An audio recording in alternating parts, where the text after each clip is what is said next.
Hey everybody, welcome back to Fantasy Theory. With everything going on with the Suicide Squad and, the Suicide Squad game killing the Justice League that featured them killing Superman, Green Lantern, The Flash, and Batman, there's been a lot of controversy about the team and just what would happen if Batman fought the Suicide Squad. Now, in my research, it seems that the Suicide Squad and Batman wouldn't fight unless Batman was evil in some way, or if something was set up to pin them against each other. So in this scenario, we're going to go over some things about each group and then a little story about it, some comics that you could see this if you want to read more into it. So if at any point in the video you're enjoying it, please leave a like, drop a comment, and subscribe. It really helps the channel out, and I would greatly appreciate it. Anyway, let's jump into it. If Batman were to find himself in a conflict with the Suicide Squad, it would likely be due to a clash of ideologies, difference in methods, or a situation where their objectives directly oppose each other. Here are some outcomes. Misunderstanding or conflict of objectives.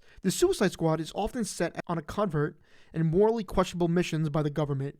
If Batman, who values transparency and moral integrity, discovers their activities, he might intervene to stop what he sees as an unlawful action. The squad, following their orders, might see Batman as an obstacle to their mission and engage in conflict to complete their assignment. Task Force X versus the Bat Family. Batman has a network of allies, including Robin, Nightwing, Batgirl, and so on. If the Suicide Squad's mission brings them into direct conflict with Gotham and its heroes, it could lead to a larger scale battle involving multiple members of the Bat Family against the squad. In some cases, Batman might initially clash with the Suicide Squad, but later join forces with them when faced with a more significant threat that endangers Gotham or the world. This collaboration could lead to uneasy alliances and interesting dynamics between the characters. Batman is known for his intelligence and strategic planning.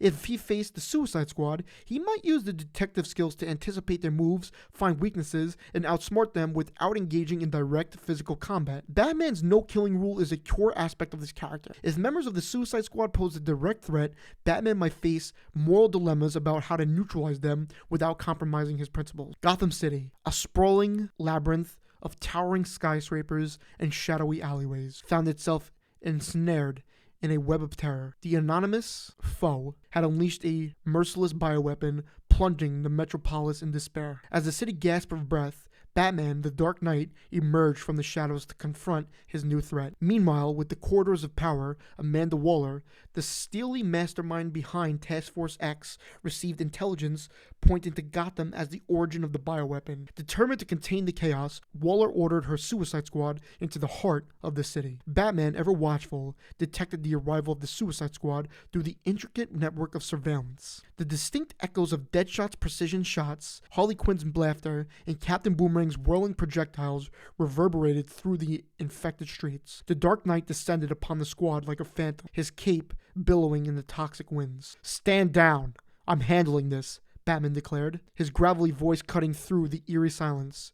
Deadshot's cold, unyielding gaze met Batman's stern visage. Without a word, the squad readied for a confrontation that would echo through Gotham's history. The first volley of bullets erupted, tearing through the air as Batman swiftly dodged and countered with a series of acrobatic maneuvers. The battle unfolded like a twisted ballet, each member of the Suicide Squad showcasing their unique lethal talents.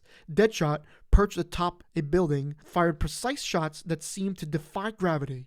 Batman, nimble as ever, leaped and twisted through the air, narrowly avoiding the deadly onslaught. Down below, Harley Quinn's laughter echoed in the darkness as she somersaulted between debris, her oversized mallet crashing against Batman's defenses, the Joker's former paramour revealed in the chaos, her unpredictable attacks challenging even the Dark Knight's well-owned instincts. Captain Boomerang, with a gleeful grin, unleashed a barrage of explosive projectiles, each one aimed at the Dark Knight Batman. The Dark Knight countered with a barrage of batarangs and smoke pellets, turning the battlefield into a chaotic spectacle of flashing lights and billowing smoke. Amidst the relentless combat, Analytical Mind raced. He sensed a puppeteer orchestrating this deadly dance, manipulating the Suicide Squad to serve a larger, more insidious agenda.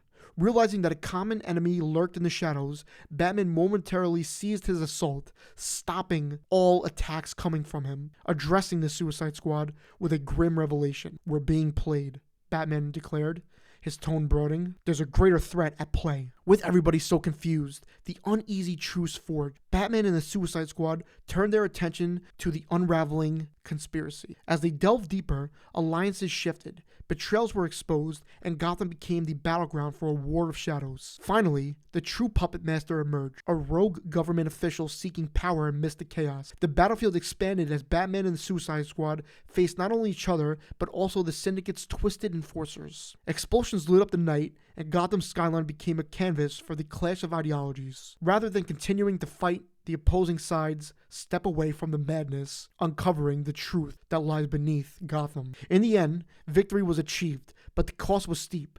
The squad disbanded, their criminal records temporarily forgiven, and Batman watched from the shadows as they departed, leaving Gotham to rebuild in the aftermath of its darkest hour. Now I kind of want to just go over some comics that you could actually see this battle play out. Suicide Squad Trial by Fire 1987.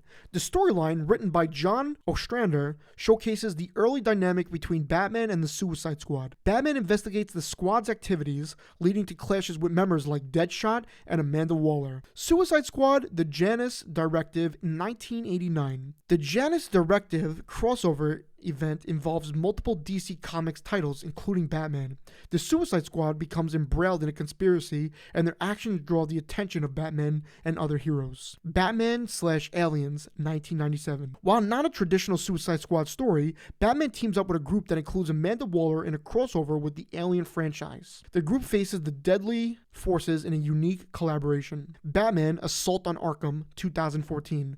Although this is an animated film, it's worth mentioning as it features Batman interacting with the Suicide Squad. The Suicide Squad tasked with infiltrating Arkham Asylum, and Batman becomes an obstacle they must navigate. Batman and Robin Eternal 2015 to 2016. While not a direct Suicide Squad storyline, there are moments in this weekly series where Batman collaborates with various characters, including former squad members like Jason Todd, Red Hood, and Cassandra Cain. Justice League versus the Suicide Squad 2016 to 2017.